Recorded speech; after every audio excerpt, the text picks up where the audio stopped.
Welcome everybody that's here in person. And as I mentioned earlier, we have a Zoom audience this evening as well. So welcome the folks here on Zoom. My name is Mark Barnico. I'm the Executive Director of the University of Chicago campus here in Hong Kong. And I'm really excited about this program tonight. Just so everybody knows, we're sharing this program live on Zoom and on Facebook and on YouTube. I just want to make everybody aware of that. And if you have questions to submit on Zoom, as we always do when we have a hybrid program, the staff will be sending me questions from the Zoom audience, and I'll be asking those questions on your behalf of Professor Yang tonight. I also encourage you to visit the UChicago campus website at www.uchicago.hk and subscribe to our e-news. We have lots of programming going on, some in person, a lot of hybrid, and you can stay in touch with what the campus is doing by registering on our website. So tonight I'm really delighted that we're joined by Professor Dali Yang. He's the William Cloud Reavis Professor of Political Science, and he's hosting this talk tonight, The Politics of Pandemic Information and Health Emergency Decision-Making, Lessons and Prospects. And he's a senior advisor to the president and the provost on global initiatives at UChicago. I'm really excited to have Dali here with us tonight. He's really, I've heard from your students, they really love you, and this is my first lecture that I'm going to be participating in with Professor Yang. So really excited to have you here this evening. And we think this is your first lecture on this campus. So it's our inaugural event with you. Professor Yang's research interests include the politics of China development, particularly regulations, government, and state-society relations.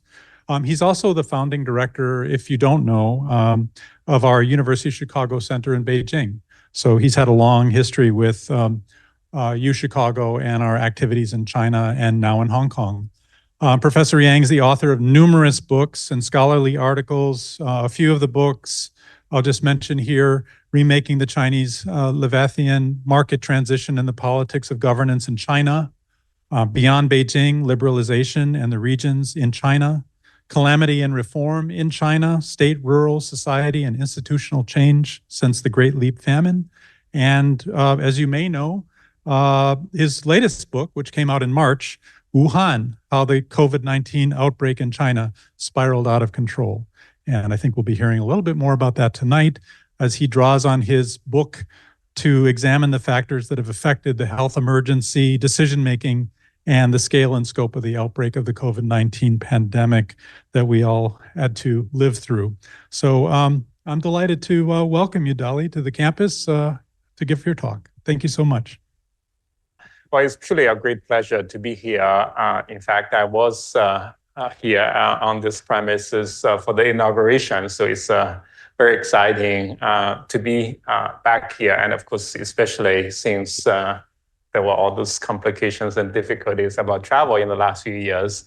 Well, which also speaks to the importance of the pandemic as a generation-defining event. So in fact, earlier today, I was on the Hong Kong U campus, and there was some people were talking about, well, again, this is an event when people mention before the pandemic, after the pandemic, and where were you during the pandemic, and so on. So this is the kind of the event that we think about.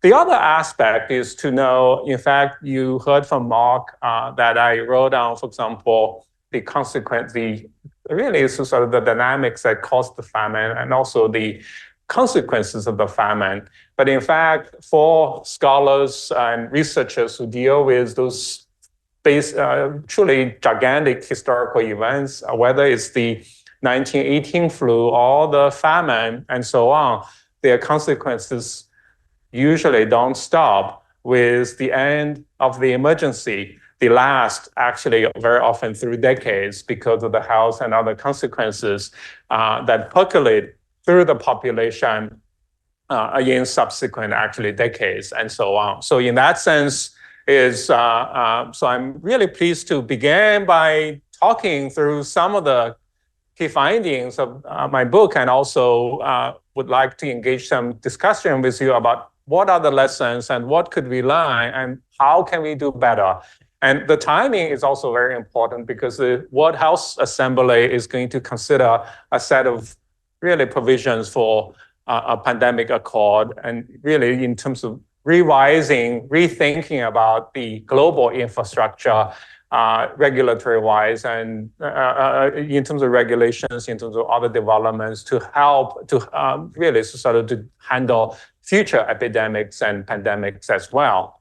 But as you know, when it comes to China, and I hold China to very high standards for a variety of reasons. But of course, some of you may recall that in the spring of 2019, Director General of the China CDC, George Gao, actually directly responded to a question about, could SARS happen again in China? And his answer at that point is, well, SARS-like viruses can appear at any time. However, and he emphasized, I'm very confident to say that the SARS-like events will not occur again, he meant, in China, because the infectious disease surveillance network system of our country is well established. And such events, he emphasized, will not happen again. And that's only a few months before actually the outbreak. So part of the reason he made that statement as the Director General of the China CDC was because there are a whole host of factors that really make you actually, that China would be much better prepared should something happen. Number one is the lessons from SARS, which especially in Hong Kong was really made good use of in the initial response to the outbreak, actually. But of course, on the mainland, in particular, there was a strong emphasis on developing a health emergency regime after SARS that happened 17 years before COVID-19. And of course, as a result, China, the mainland, developed the world's largest disease reporting network for notifiable infectious diseases. And together, there were also efforts to tag in, for example, the reporting of pneumonia of uncertain etiology, PUE, and ELI as well. And of course, many of you know there have been great advances in science, especially in understanding and in genomic sequencing and so on. In 2003, Hong Kong played such an exemplary role in helping to identify the SARS coronavirus. But it took real time and a lot of sleuthing. And of course, this time, this story was very different when it comes to the identification of the virus in December 2019 in particular. And of course, on the Chinese mainland, there was a good number of not only state laboratories, but commercial laboratories that have emerged and that can play such a role, as we'll be reminded. And of course, China has significant capabilities and experiences in dealing with a variety of infectious diseases, and especially respiratory ones, such as avian influenzas. And it actually was quite successful in containing or in handling, and responding to the H7N9, for example, avian influenza over a number of years, and of course, H1N1 MERS, which is another novel coronavirus, and so on. And China actually was sent a mission, which actually George Gao was a leading participant to Africa to help with the fight against Ebola as well, and develop the vaccine for Ebola, which was also quite notable, actually. So as a result, there was growing capabilities, but moreover, as part of a global discussion and preparedness exercises, China in 2019 held, and the National Health Commission held actually a nationwide exercise to help prepare for, in fact, a novel coronavirus. When they mention it's a novel coronavirus, there were much more thinking that is like MERS would be coming from abroad. Well, as you know, it may be politically incorrect to start with a one that emerges domestically or something of that nature. And of course, in Wuhan, interestingly, there was a second exercise of the same nature ahead of the World Military Games, which, for example, one of the major hospitals that will come across, Jinyintan Hospital, was a participant as well. And indeed, Wuhan has tremendous strength in health and medicine on the mainland. We'll come to that as well. But the point is, given all those capabilities and experiences, how come it took so long for Dr. Zhong Nanshan, on behalf, really, of the Chinese health establishment to announce that there was human-to-human transmission? So that's fundamentally the question. But it's also part of the reason is when it comes to responses to pandemics and outbreaks, fundamentally it is about the management of the information that's available. What information was known, who knew what, when, and how that information was used? That's really the question that we need to think about in a way. And here I want to emphasize that a lot of those information processing is handled through organizations and bureaucratic systems and political considerations. As a result, of course, they get distorted, refracted, and of course, sometimes massaged and suppressed and so on. So that's part of the story. And part of our efforts is to understand how systems can do better in dealing with outbreaks, and especially essential and urgent information, like the ones that actually became known in December 2019, actually. Well, here is a map about the key medical the institutions in Wuhan. And here is the Huanan Seafood Market, the little blue dot. But of course, a lot of the red dots, this is the Jinyintan Hospital, the dedicated infectious disease hospital for dealing with major infectious disease outbreaks. But originally, in the beginning, however, a lot of the initial cases were in this area, including Wuhan Central Hospital, Youfu Hospital, clinics.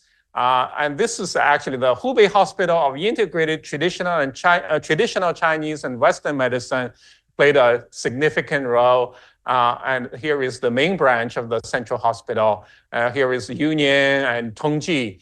These two hospitals are two of the top 10 hospitals in China, but there are several others that are equally good, almost like one that gained a lot of reputation is Zhongnan Hospital, which I want you to remember also, and Renmin Hospital of Wuhan University.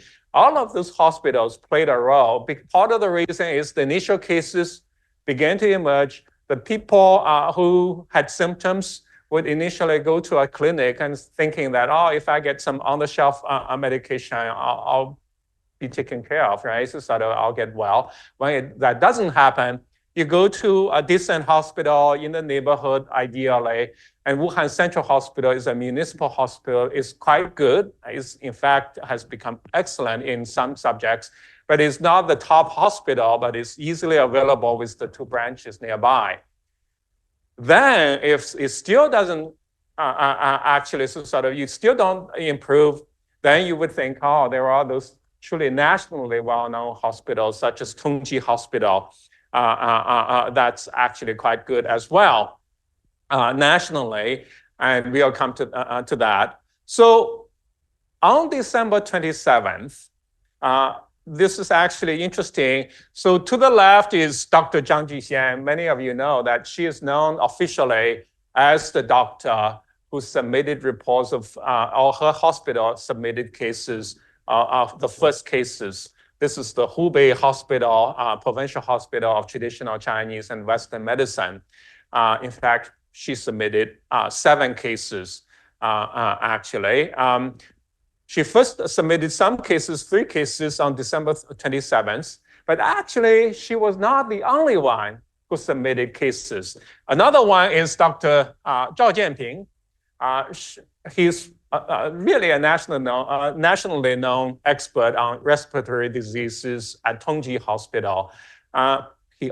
His section also submitted cases. And there are other hospitals as well that filed reports. There is indication, in fact, there was really actually a lot of chatter about other cases a little bit earlier as well. The 27th is a major marker here because Dr. Zhao Jianping did not just submit cases. Part of the reason his section submitted cases was because he also got diagnostic results from a lab called Vision Medicals based in Guangzhou that indicated that one patient who actually had been transferred from the central hospital to Tongji Hospital, where the test was ordered, had tested positive for novel coronavirus, for a SARS-like novel coronavirus.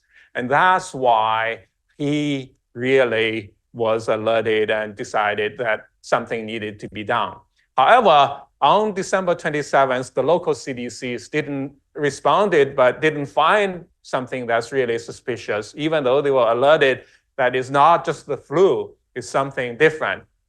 They did some tests, and this indicates that the district level things don't do very well initially. And then on the December 29th, Dr. Zhang's hospital, and she advocated aggressively through the hospital that we have to report those cases. Dr. Zhang Jixian, however, did not have access to the diagnostic results from the labs.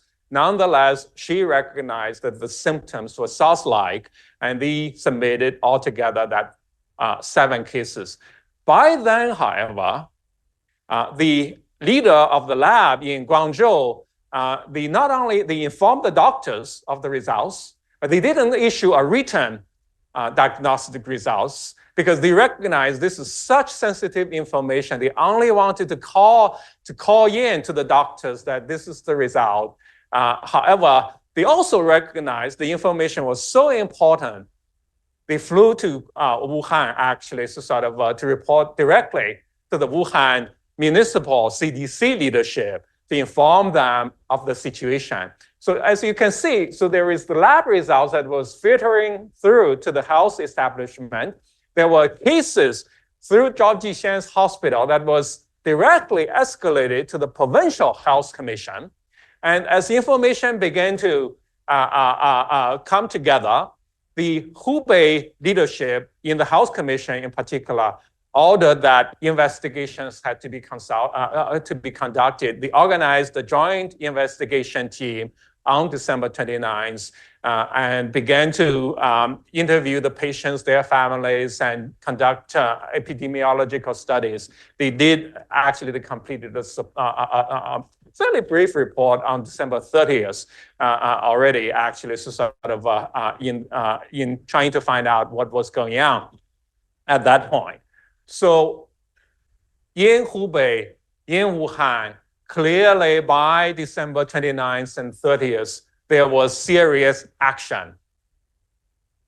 But they didn't report to the national government.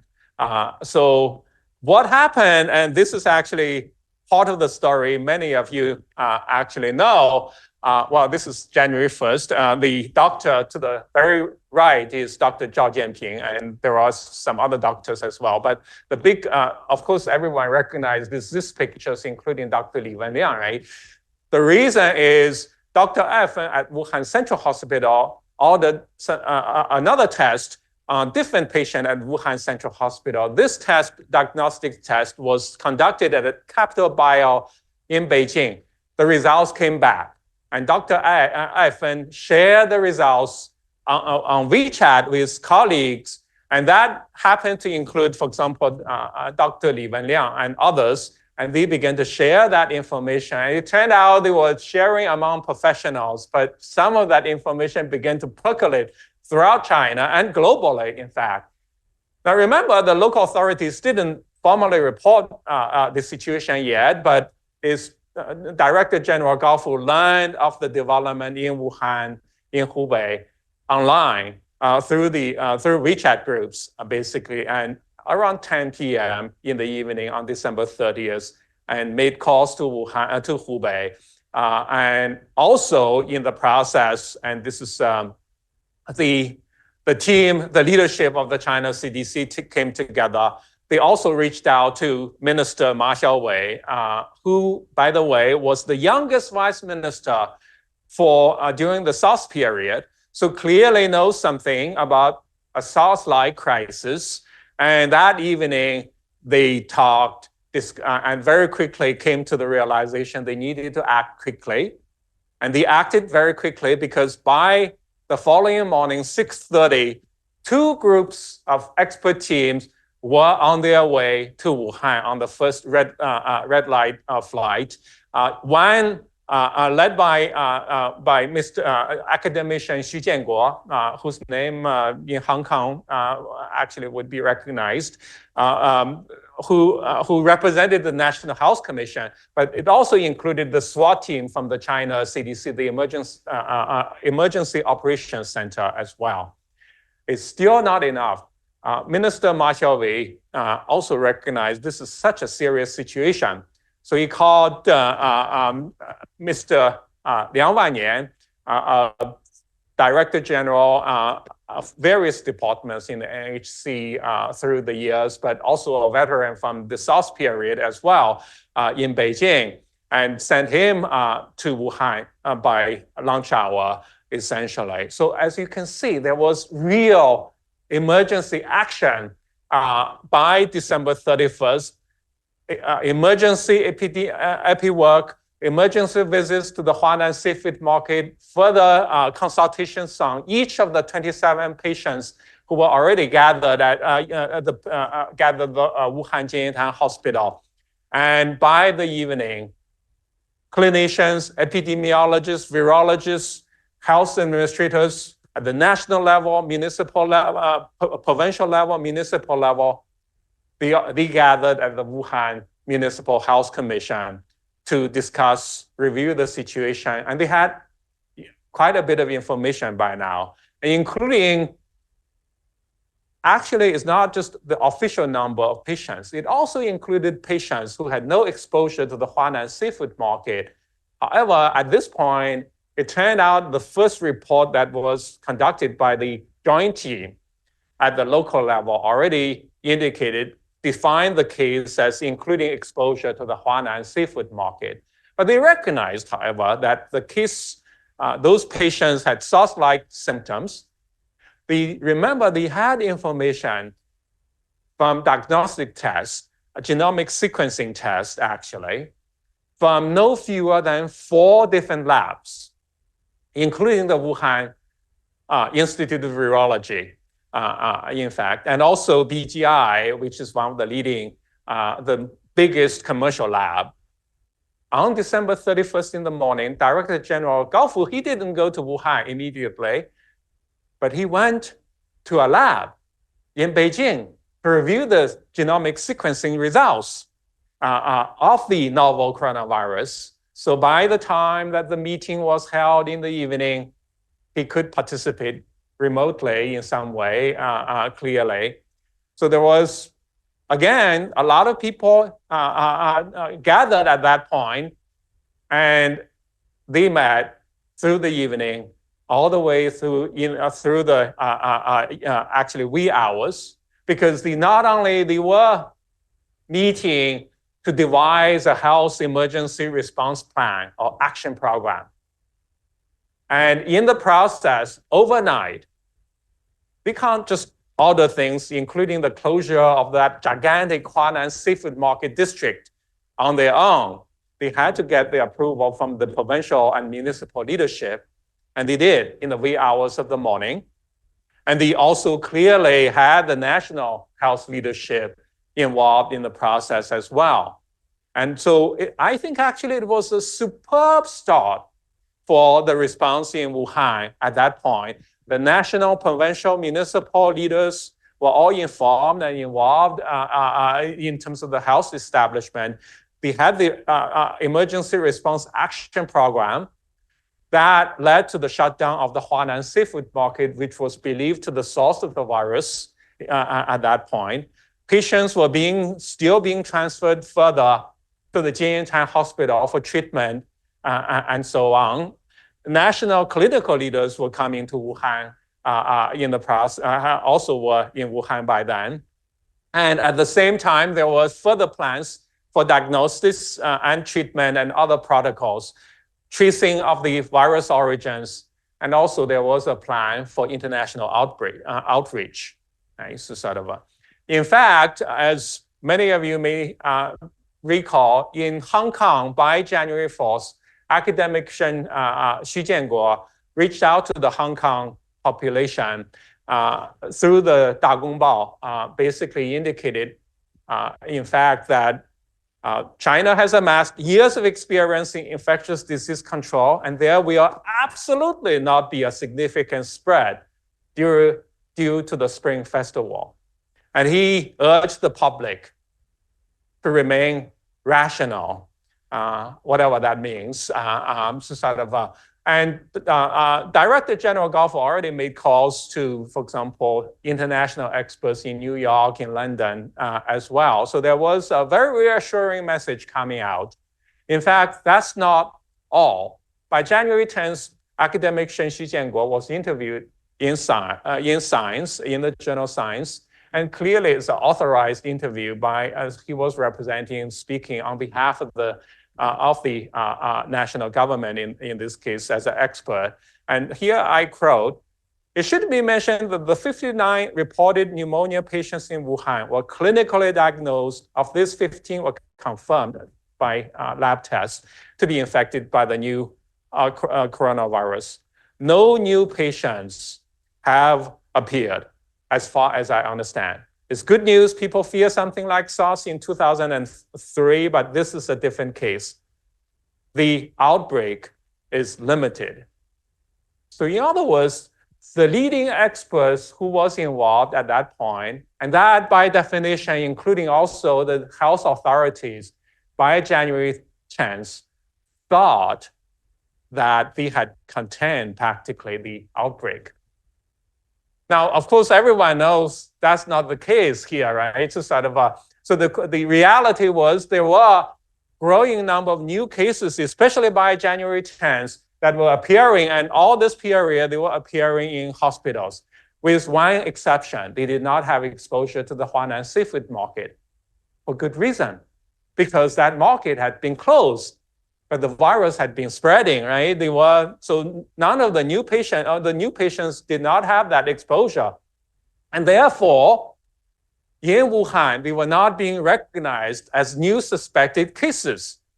And even when, in one remarkable situation is at the Zhongnan Hospital, here is something interesting. I know there are some public health experts sitting in this audience.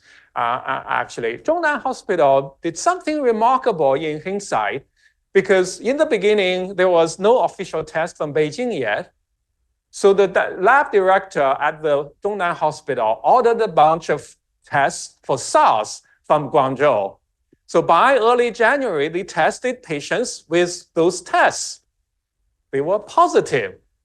And they also immediately got those patients tested through a lab as well, even despite some of the restrictions. So that's when they began to advocate through internal channels to alert the authorities that there were new cases and you should recognize them.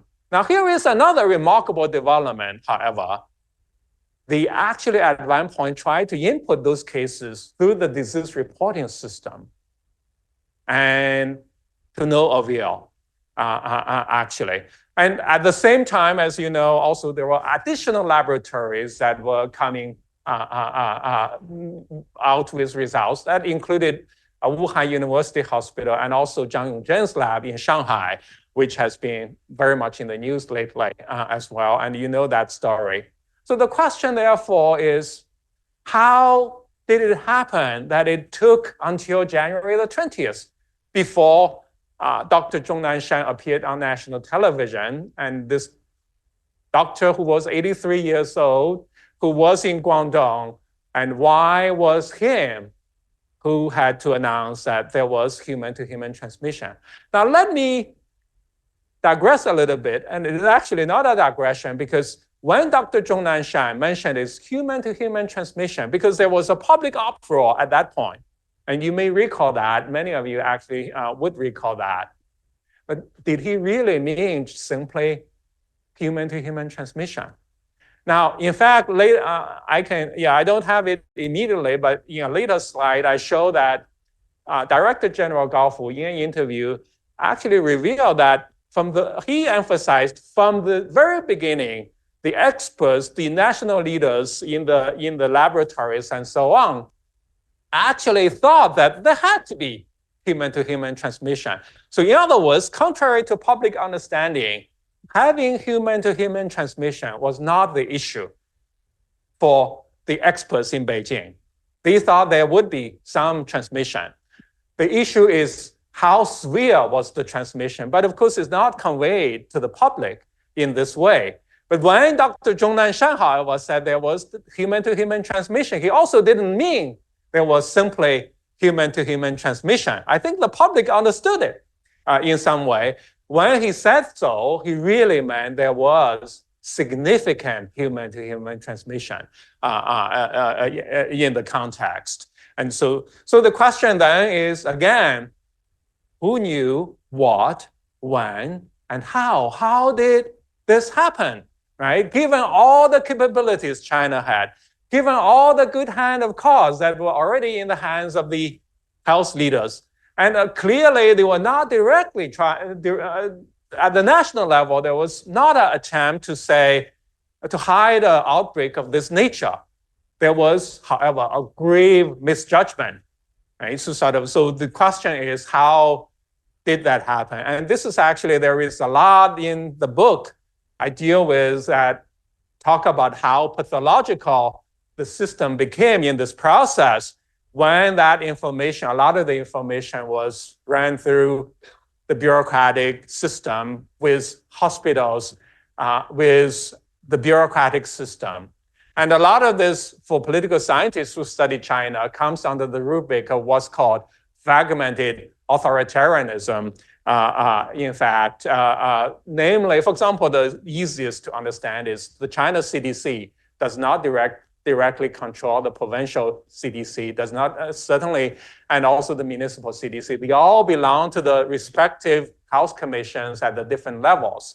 It's not, so in that sense, actually, there is a limit to how much the national CDC, or for that matter, the National Health Commission could deal with in terms of the local situation. And as a result, information that do not travel directly from the local to the central. And we'll come back to the lessons of that. For the moment, the local authorities, some of these gentlemen, and the one in the middle is, for example, Mr. Ma Guoqiang, the party secretary of Wuhan, a very significant business executive in the past in the SOE sector who was promoted to become the party secretary of Wuhan, but clearly headed higher in the authority, in the hierarchy at that point. And there are others who we are not going into. In the Health Commission, the most powerful person was Mr. Zhang Jin, who was the party secretary. But in fact, they all come from the Tongji medical school. They are all graduate. They are the medical school of the Tongji medical school group. They are very influential alums from that medical school in Wuhan, of the Huazhong University of Science and Technology.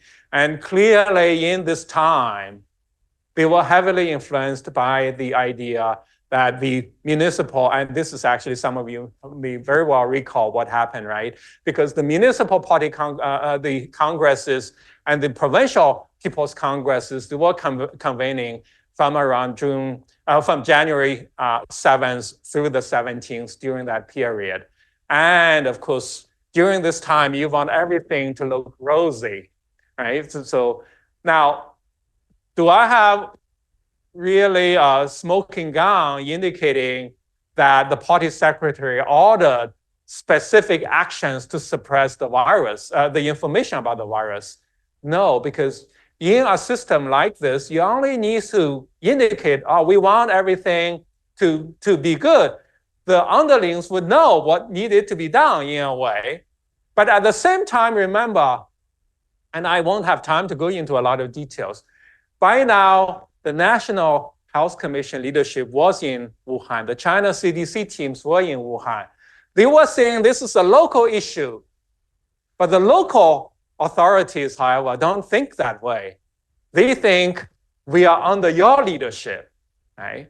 And the key issue is who is in charge, who should be pushing things forward, who should carry out that additional testing of those patients that were appearing, including patients who were in the Jinyintan hospital who had no exposure to the Huanan seafood market, who were paying attention to them.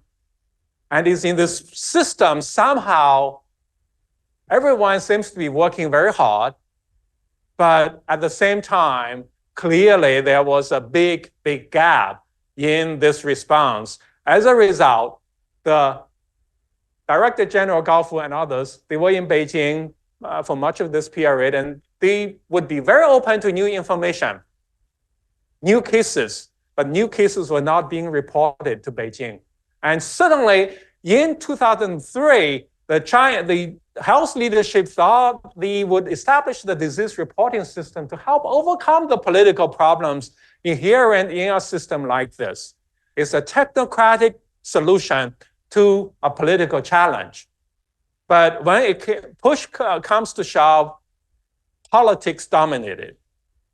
Actually, Zhongnan Hospital, for example, and Zhongnan was not alone. They filed some cases again in early January into the system, but they were intercepted. They did not get to the to the China CDC, unfortunately, in this case. So there were multiple channels. The other issue is there were additional experts sent from Beijing to Wuhan, and they asked, were there medical staff who were infected? And clearly there were, especially by January 10th or so, in fact, but that information was, and the hospitals, including Tongji, were major hospitals that had experts interacting with the experts from Beijing, from the outside, remember, and that information wasn't shared. So there was multiple channels of information that could have made a difference, but it turned out all those channels were inefficient, to say the least, and really sort of suffered from blockages during this time. And this is Dr. Wang Guangfa from Peking University First People's Hospital, who actually caught COVID during his visit to Wuhan during that time. Dr. Zhang Jixian, she was willing to speak. She was looking at the new cases in her hospital, and she is known to be willing to advocate. But somehow her hospital was not on the list of hospitals that were being visited by the external visits. And in fact, the major hospitals, Wuhan Central Hospital wasn't visited either. She was officially one of the leading advocates for reporting cases, but she was not interviewed. So you can see there was something going on, actually, so sort of in terms of whom to see, where do you want to visit, right? And that's also, again, not unusual, because locals would like to manage things in a way when there are external auditors or visitors come, they want to present the best faces here. They don't want to be the ones to reveal the problems in the localities in this process. So here is actually the system that I think everyone in Hong Kong recognizes, the multiple levels of government and so on. So I discussed a lot of this, but I'm not boring you with all the details here. The challenge, however, is fragmented authoritarianism really played a big role in this process.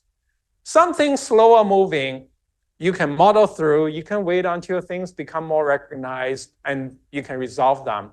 The virus, in this case, however, did not wait and respect borders and so on.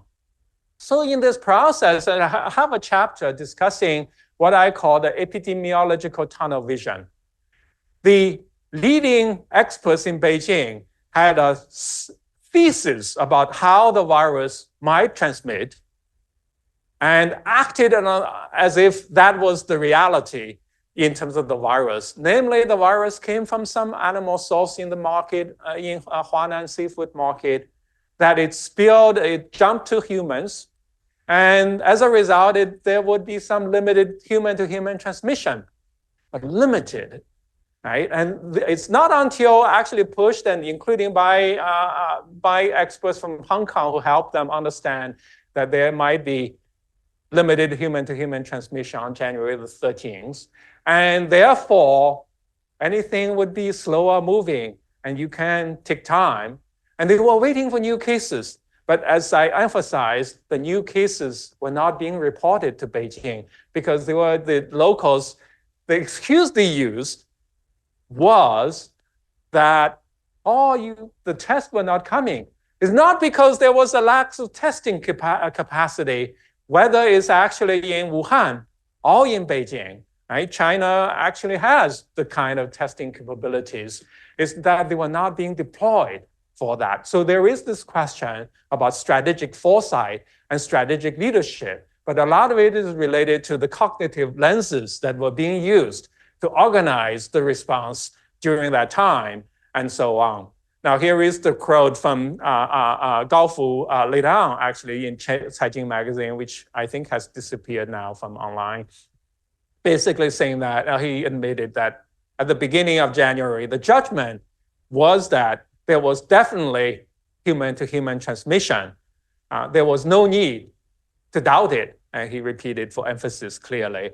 So the question then is, of course, he asked people to understand, well, how do we communicate and so on? You have to understand us, as if that's the reason for not, so for the challenges in leadership that was shown and so on.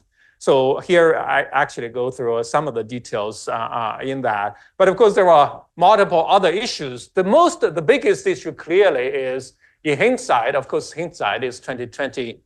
If there was some testing done by the national leadership in terms of the health emergency response, right? But the issue, however, was that was not done. The other issue is some of the early data was also available. It's not that the data because part of the reason is when the first patients were moved to Wuhan Jinyintan Hospital, it did include some patients who had no exposure to the Huanan seafood market. In fact, later on, there was epidemiology work done by both the clinicians and the epidemiologists, almost like they were in competition to do the same epidemiological work, and eventually they came to the same conclusion. But you would expect the public health leadership would be the ones to have done that and to recognize that those patients who had no exposure to the Huanan seafood market meant something.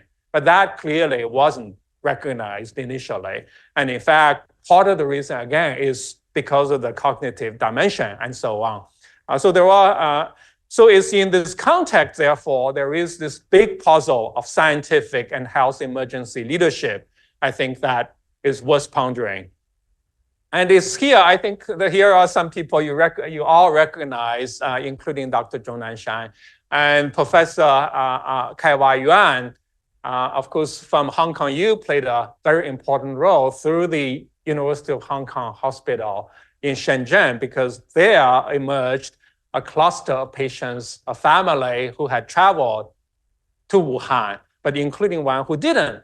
And in the process, they found all the family members eventually were tested positive.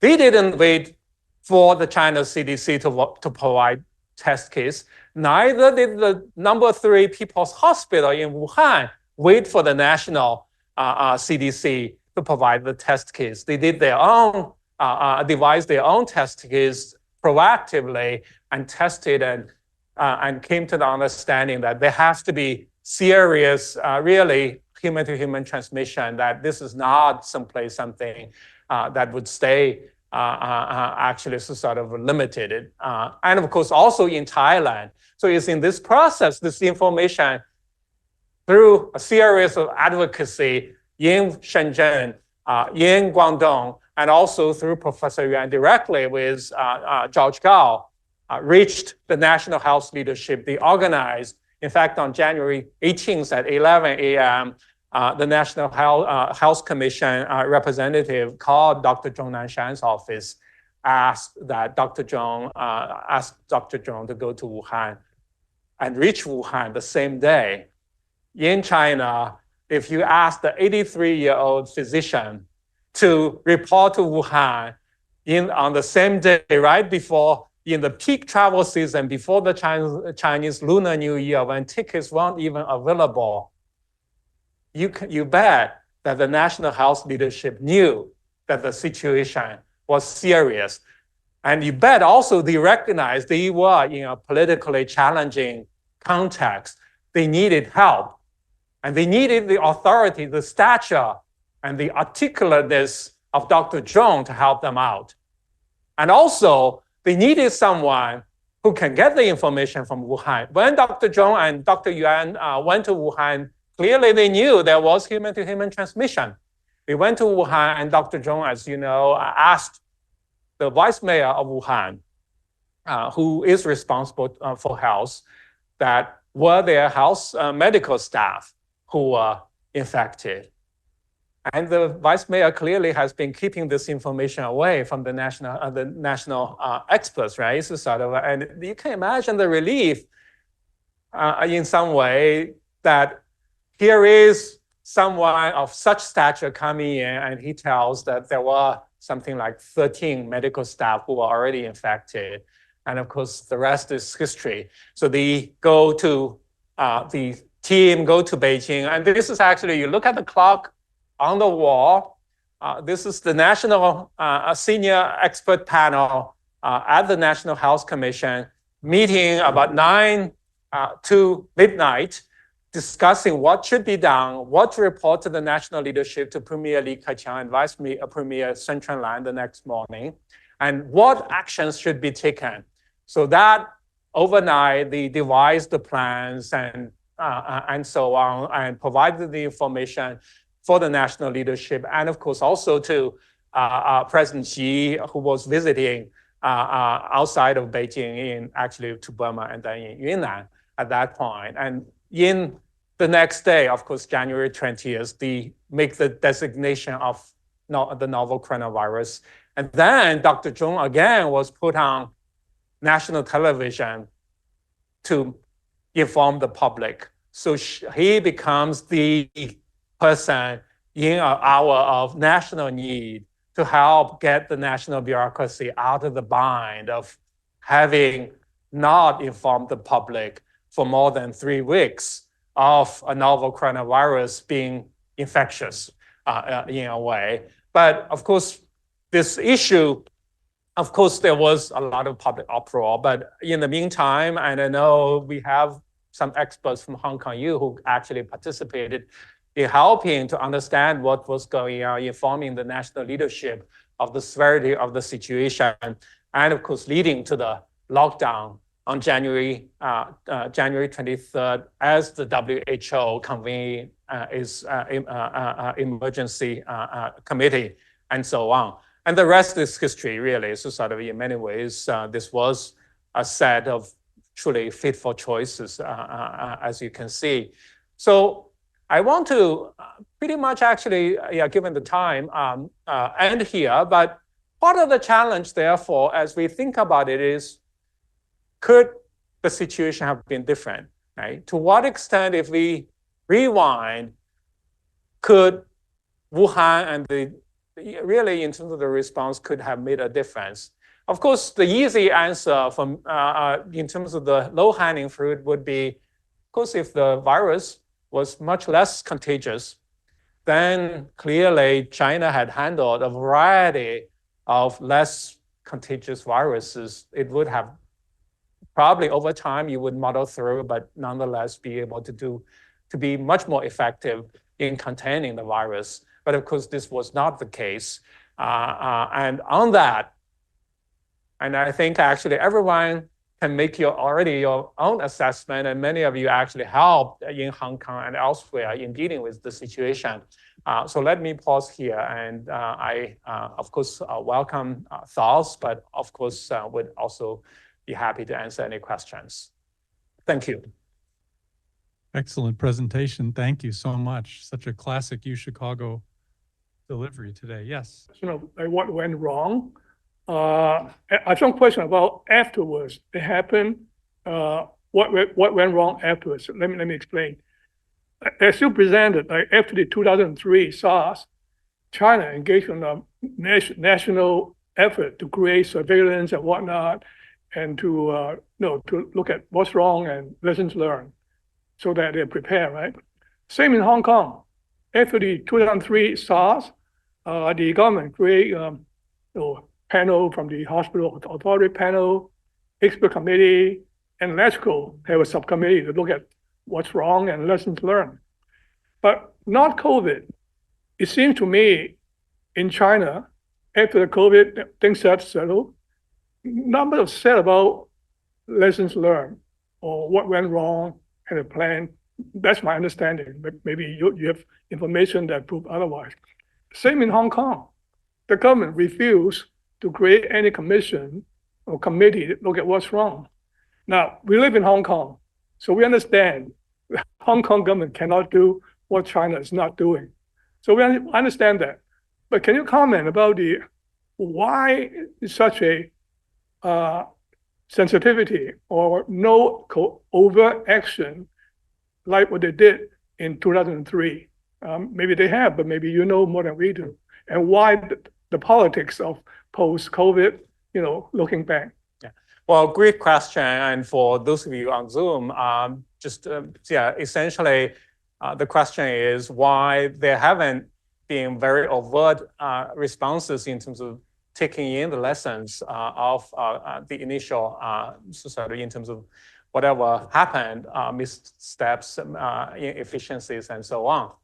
The answer is it has varied over time in the last few years. Initially, there was immediate recognition, including in official statements at the highest level, that there were some inefficiencies, missteps, and problems. But of course, very quickly, however, the rhetoric was really affected by the geopolitical dimension. Because in the process, the national discourse became that China responded so efficiently, quickly, decisively.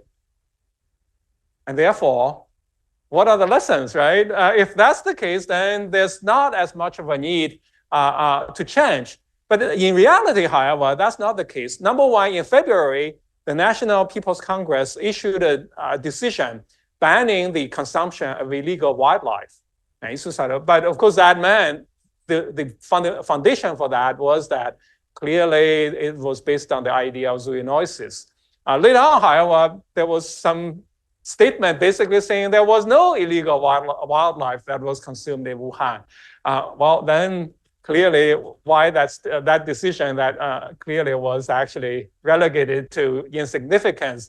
But of course, we do know later on, there were studies that showing that the markets had illegal wildlife. There was periodic surveys by Chinese scientists of what was going on. I think actually over time and at the national level, there is actually more serious effort today. Number one, there is the National Administration of Disease Control and Prevention that has been separately established.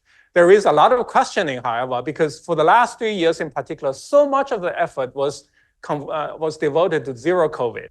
So therefore, the energy for reform, again, was put on the side because much of the staff of the Chinese CDC system was really channeled to the zero COVID. However, one of the big issues going back to the early days was what to report. If it was SARS, you have 2 hours to report.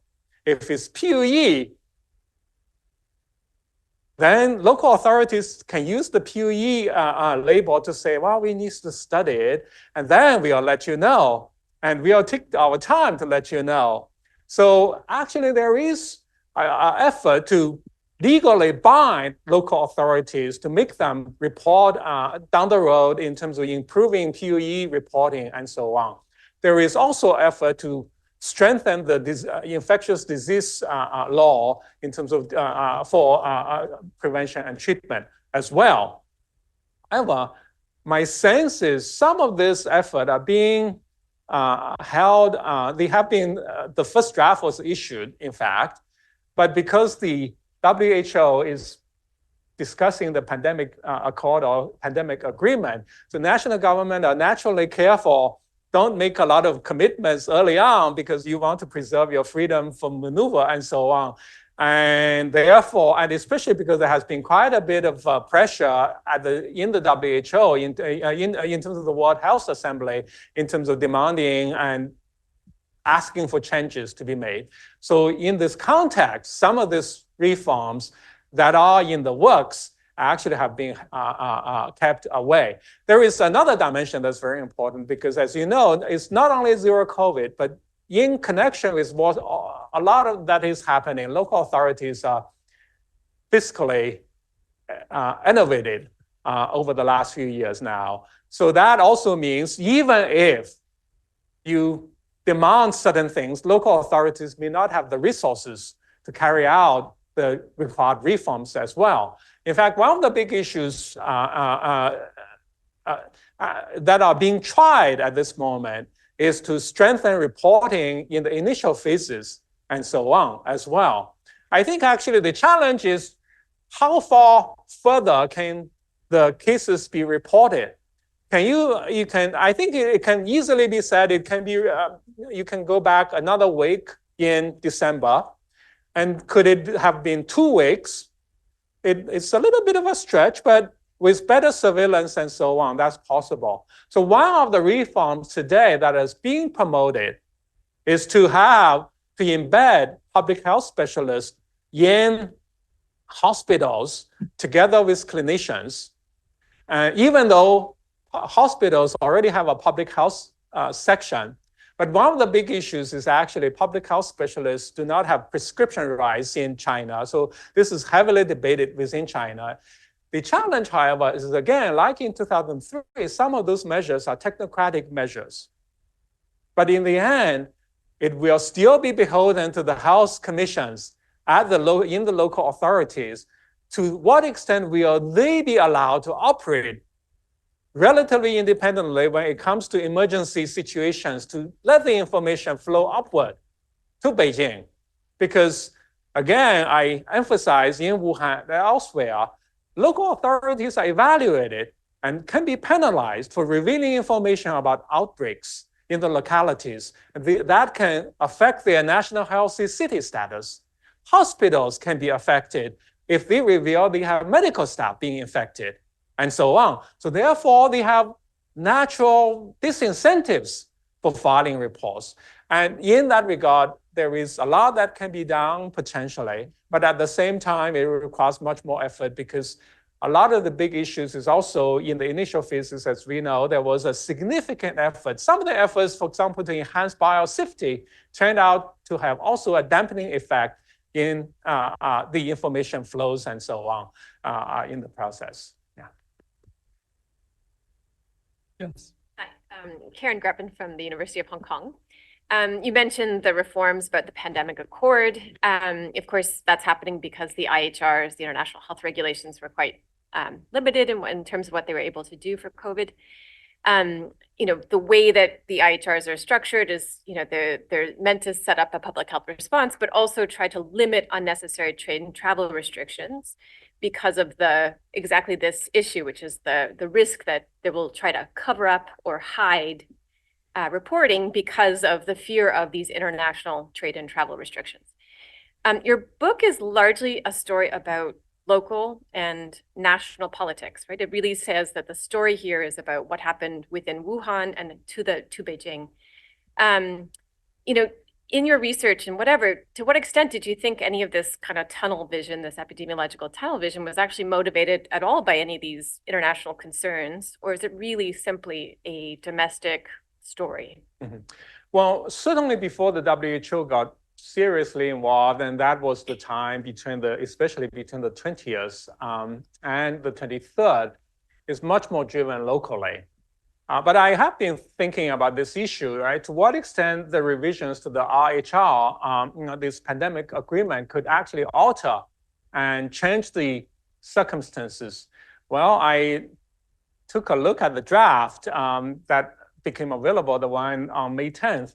Well, it includes article, a draft article, essentially saying the WHO clearly would be limited in what it can order national governments do, for good reason, because national governments have sovereignty. And it's sort of, so it's not going to fundamentally alter the situation going forward. A lot will depend, and this is where the challenge is, to what extent national governments can become better in sharing, in making information available both domestically and internationally. In the US, for example, the US CDC, which also had its own missteps and errors in the process, there is an effort to reorganize the US CDC and try to improve, although, again, we don't exactly know what's going to happen altogether, but there is this process. Within China, again, in a complex system, you are only as strong as the weakest links in many ways. And so in that sense, it's not how well Hong Kong, Guangdong, Shanghai do in such circumstances, although clearly it matters because those are the areas that helped accelerate the response, because without the help from Guangdong, from Hong Kong, and Shanghai, and so on, you can imagine it would have taken many more days before there was the national response, actually. But the challenge, therefore, is, again, domestic politics matters a whole lot, and the pandemic accord will only have very limited impact. It could potentially help in terms of devising, for example, reporting protocols and so on domestically, but at this point, I'm taking a wait-and-see attitude. I have a question that's not directly related to China, but how Hong Kong versus Singapore handled the pandemic and manage the consequences, so sort of after the fact. And I'm looking at those two because they're comparable in terms of size and expertise. So Singapore went for pretty serious lockdown initially, but after 1 year, opened it up, and the government bought enough time to then protect the most vulnerable really quickly. Now Hong Kong took the approach of zero COVID, like forever, and never seemed to have taken that time to protect the vulnerable. And at some point, it got out of everybody's control, and the vulnerable sure got hit. So how do you have any view in terms of how the two cities manage the pandemic and why one chose versus another? Yeah, I think number one is both areas, both cities actually were very decisive initially in the response, and they were exemplary. Yeah. In Singapore's case, again, there was very quick enhanced surveillance on flights from, especially from Wuhan and so on. And both populations suffered from SARS, and therefore there was significant national, memories from SARS that actually was used to good effect in early 2020. Going further down the road, however, as you emphasized, the two cities really choose different paths in a way. But of course, both also took advantage of the availability of the vaccines in a way. So it's not, so in that sense, but I think actually this is the challenge in terms of leaders making an assessment and to what extent. So this is where clearly those are cities that have such, that have thrived on openness in the past, right? In terms of trade, commerce, human flows, and so on. So therefore, I think clearly in this case, the Singapore leadership had that strategic orientation to be open, to make Singapore open as soon as possible. But of course, it was a much more tumultuous process through that took a little bit longer. In Hong Kong's case, of course, it also was pretty tumultuous in early 2022, actually, so sort of, which is very interesting in many ways. But of course, events forced the hand of the city in many ways, right? As the virus swept through the population. and it took time. But of course, this is where clearly, it's very interesting because there are many other experts who have been studying the issue. So I'm very curious. I certainly I wish to learn more about what has happened. But again, a lot of this is, when we think about it, is those cities are also complex organizations, and you have a set of interests. You have, therefore, how to make the decisions. It certainly matters in the short term. 10 years down the road, how it affected people, will be looking back and assessing. But some of those things may not immediately be apparent, I think. So it would be very interesting.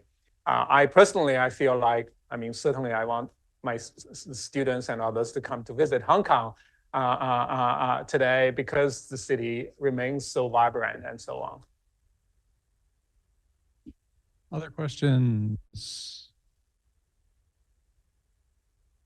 We have many from the audience, many, that I'm going to try to summarize in kind of like a more broad question about the future.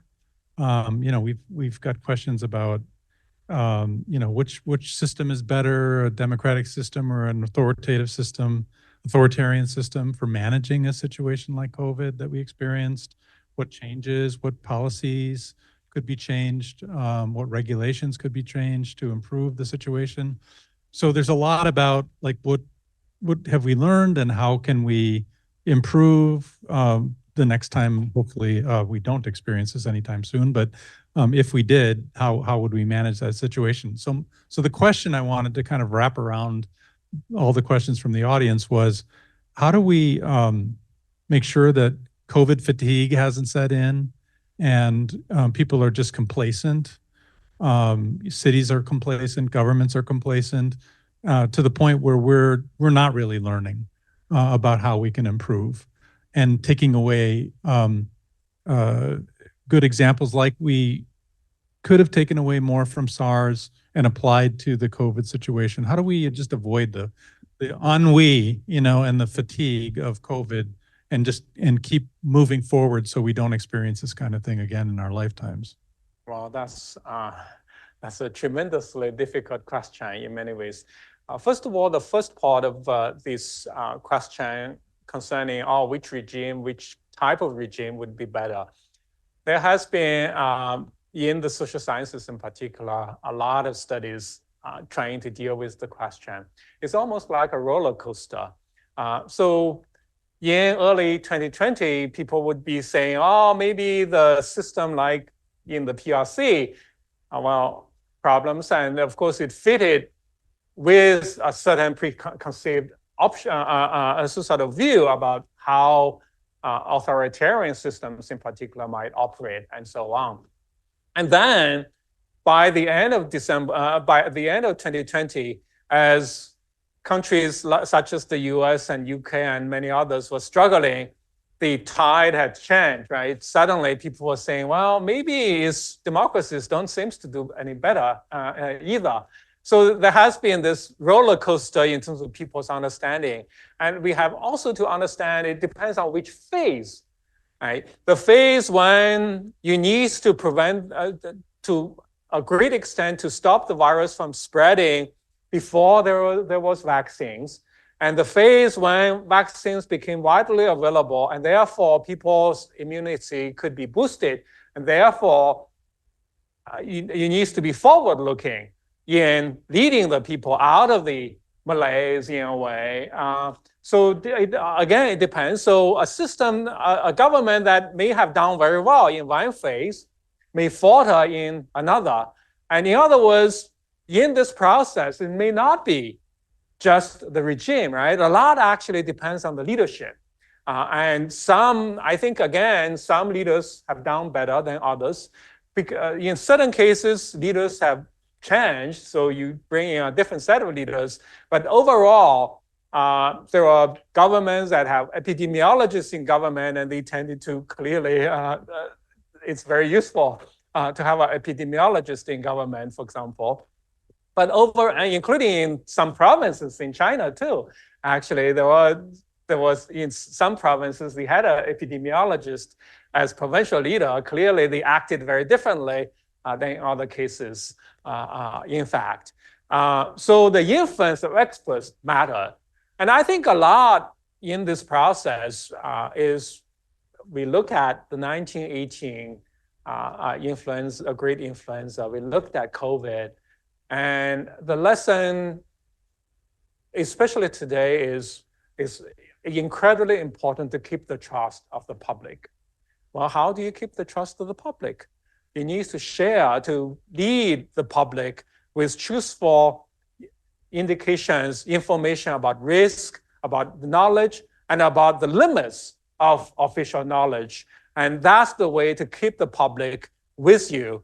And very often, if governments try to hide the information and so on, it may impede understanding. It may actually lead to counterproductive actions, and in the process, you also lead the public to become angry, and then you lose them and their support, actually, as had happened in many parts of the world, I think.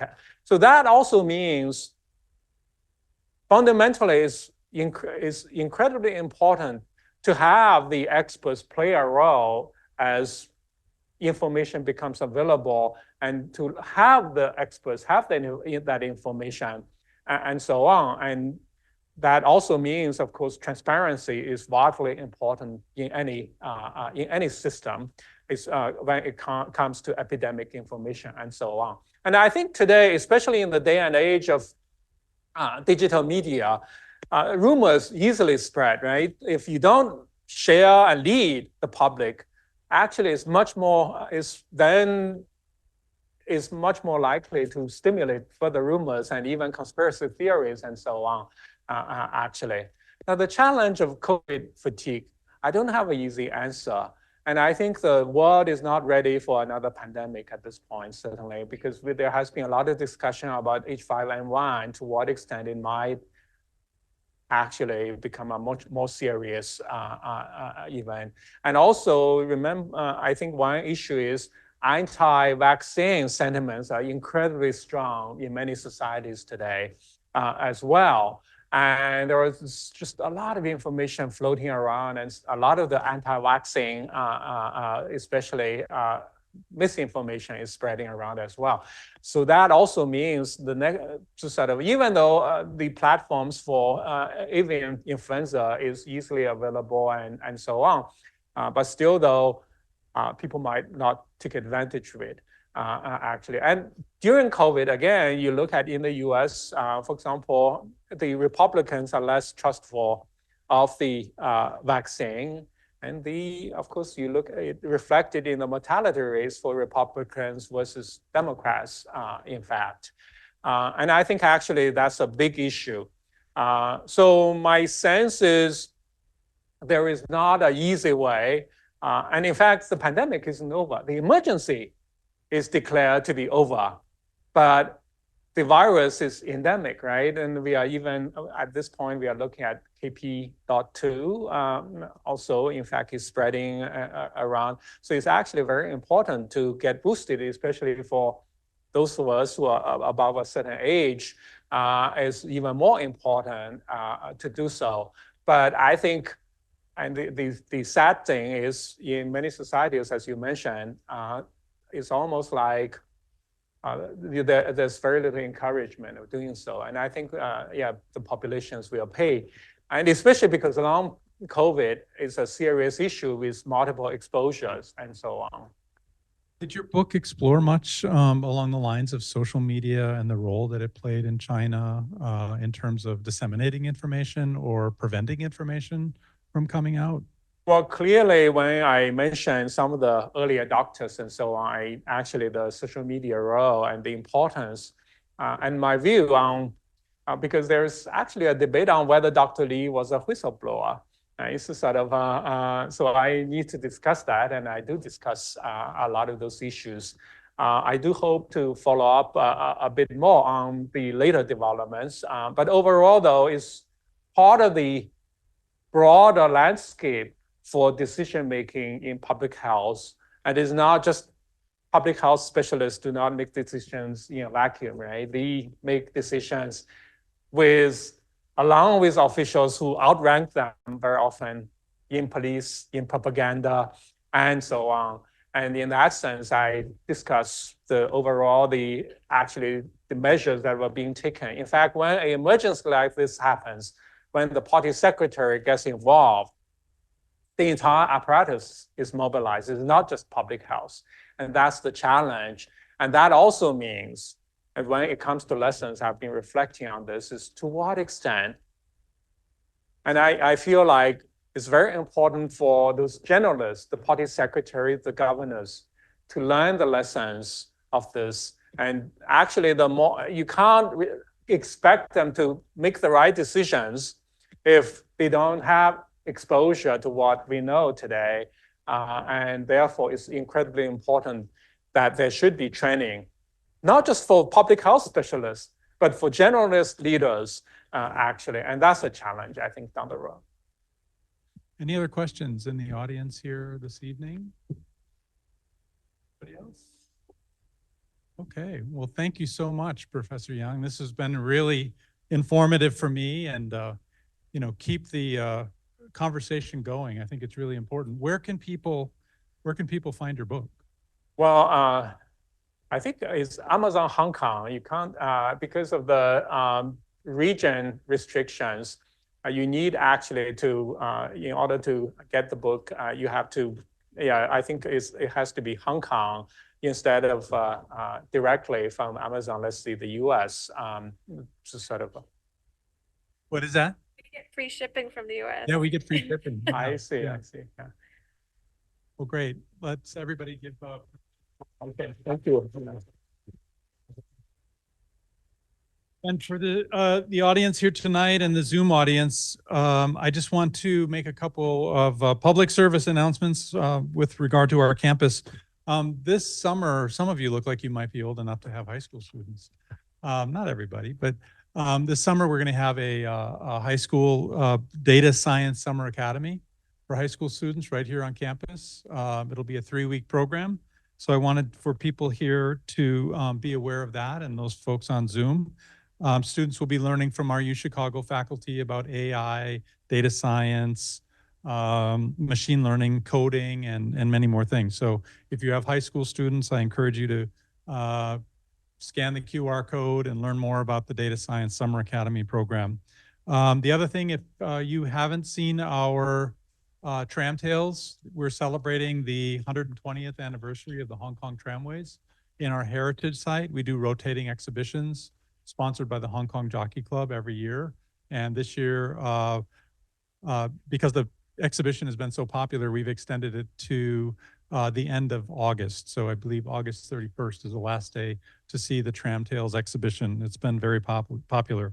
And then last but not least, for those of you who that may not know about our UChicago Hong Kong campus podcast, the course, I wanted to make you aware of that. You can scan that QR code as well.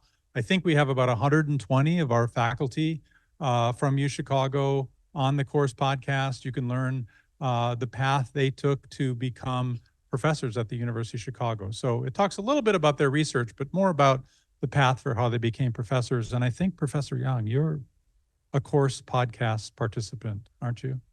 If not, we need to recruit you. We had some conversation about that. Okay, Yeah, all right. All right, the team's going to put some pressure on to recruit you to be part of the course. So thank you so much, everybody. Thank you, Professor Yang, for coming and sharing your interesting talk tonight. And hopefully we'll see you all next time. Thank you.